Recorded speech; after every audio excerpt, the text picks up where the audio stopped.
நாடாளுமன்றத்தில் தங்கை கனிமொழி இதுக்காக அழுத்தமாக குரல் கொடுத்தார். தமிழ்நாட்டுடைய குரலாக மட்டுமல்ல, ஒட்டுமொத்த இந்திய பெண்களின் குரலா நாடாளுமன்றத்தில் கனிமொழி பேசினாங்க. தேவையே இல்லாத நிபந்தனையோடு பெண்களுக்கான 33 விழுக்காடு மசோதாவை ஒன்றிய பாஜக அரசு நிறைவேற்றிருக்கு. தேவையா இல்லாத நிபந்தனையோடு நிறைவேற்றிருக்கு. அப்ப அது எப்ப நடைமுறைக்கு வரும் சொல்ல முடியாத நிலைதான் இருக்கின்றது.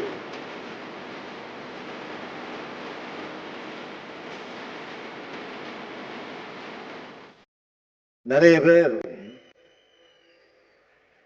இப்ப எதுக்கு மகளிர் மாநாடுன்னு கேட்கிறாங்க. அவங்களுக்கு நான் சொல்லிக்க விரும்புவது, பெண்களின் முன்னேற்றமே நாட்டினுடைய முன்னேற்றம். பெண்களின் வெற்றியே சமூகத்தின் வெற்றி. அடிமைத்தனத்தை பிரேக் பண்ணி பகுத்தறிவுச்சுடரை கையில ஏந்தி தந்தை பெரியார், பேரறிஞர் அண்ணா, முத்தமிழறிஞர் கலைஞர் கட்டி எழுப்பிய தமிழ்நாடு முன்னேற்ற பாதையில நடைபோடுது. நம்மோட அந்த மாபெரும் லெகசியை பத்தி நம்மளை கேள்வி கேட்கிறவங்க தெரிஞ்சுக்கணும். 1916 நீதி கட்சி தொடங்கினப்போ முதல் கூட்டத்திலேயே ஒரு பெண் கலந்துகிட்டாங்க.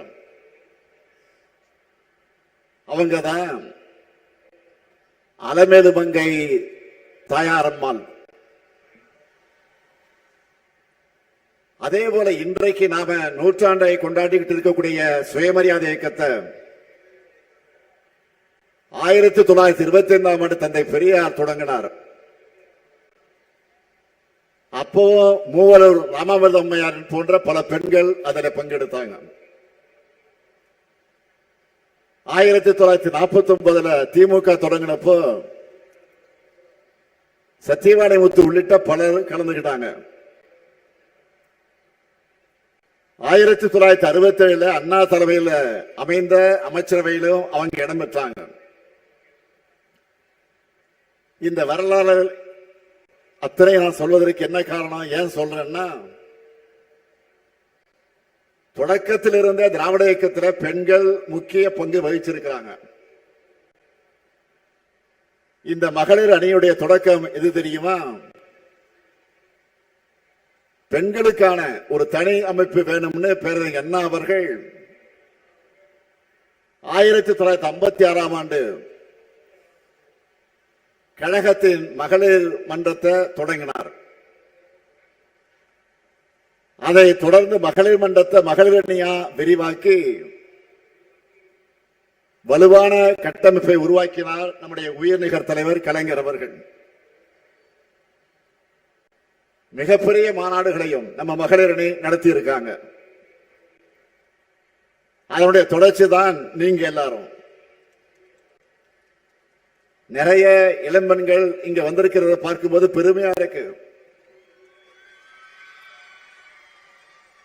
திராவிட இயக்கத்தில் பெண்கள் பங்களிச்ச வரலாற்றை தெரிஞ்சுக்கிறது மட்டும் இல்ல, திராவிட இயக்கத்தால் பெண்கள் அடைந்த வளர்ச்சியை உங்க வயசுல இருக்கக்கூடிய மற்ற பெண்களுக்கும் எடுத்து சொல்லணும். 100 ஆண்டுக்கு முன்னே நம்முடைய முன்னோர் அவ்வளவு செஞ்சிருக்காங்களே,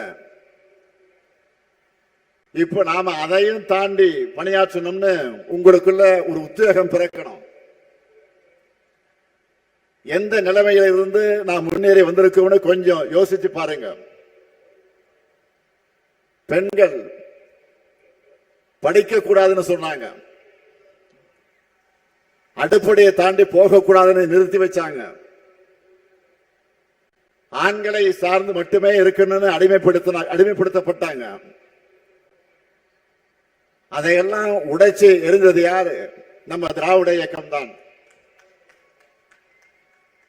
அதை மட்டுமா பண்ணணும்? தேவதாசி முறையை ஒழிச்சோம். சட்டம் போட்டு பெண்களுக்கு சொத்துரிமையை பெற்று தந்தோம்.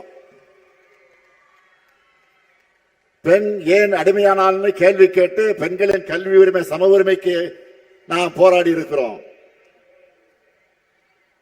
அதனால இன்னைக்கு இவ்வளவு தூரம் முன்னேறி வந்திருக்கிறோம். தமிழ்நாட்டை பாருங்க,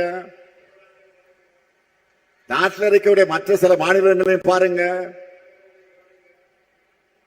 போன வாரம் கூட ராஜஸ்தான்ல பெண்கள் மொபைல் போன் பயன்படுத்தக்கூடாதுன்னு சில குழுக்கள் தடை போட்ட செய்தி வந்துச்சு. ஆனா நம்ம ஊர்ல ஆப்பிள் போன்களே தயாரிக்கிற தொழிற்சாலைகளை அதை அசம்பிள் பண்றது பெண்கள் தான்.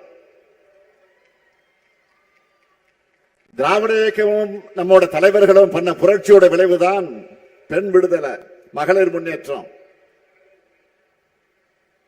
இன்னைக்கு எல்லா கட்சிகளையும் பெண்களுடைய பங்கு குறிப்பிடத்தக்க அளவுக்கு இருக்கு. அதுக்கும் நாம ஏற்படுத்தின விழிப்புணர்வு தான் காரணம். ஆனா வளர்ந்த நாடுகள் கூட எங்கேயுமே பெண்களுக்கான போதிய பிரதிநிதித்துவம் இன்னும் கிடைக்கல. உள்ளாட்சி அமைப்புகள்ல பெண்களுக்கு 33 விழுக்காடு இடஒதுக்கீட்டை நிறைவேற்றினார் நம்முடைய தலைவர் கலைஞர் அவர்கள். 50 விழுக்காடு இடஒதுக்கீடு சட்டத்தை நடைமுறைப்படுத்தக்கூடிய வகையில நகர்ப்புற உள்ளாட்சி தேர்தலை நாம் ஆட்சிக்கு வந்து நடத்தணும். தமிழ்நாட்டில் இப்போ பெண் மேயர்கள் தான் அதிகம். உள்ளாட்சியில் உங்களுக்கு கிடைச்சிருக்கக்கூடிய அதிகாரம் நாடாளுமன்றத்திலும் சட்டமன்றத்திலும் கிடைக்கணும்.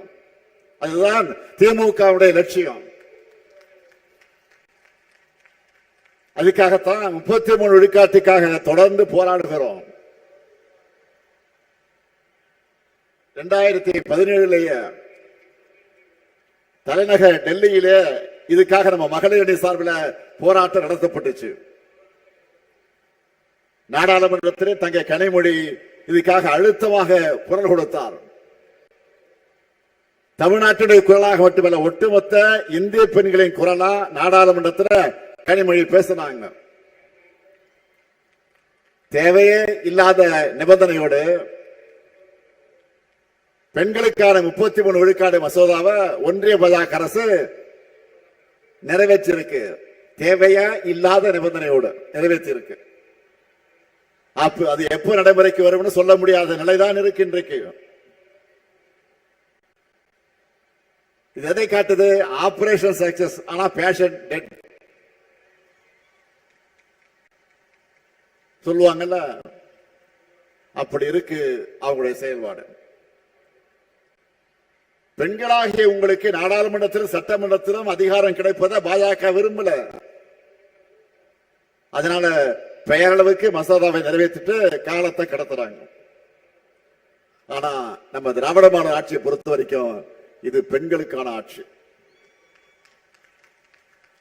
மகளிர் எல்லோரும் இன்னைக்கு அவ்வளவு மன நிறைவா மகிழ்ச்சியா அதிகாரத்தோடு இருக்காங்க.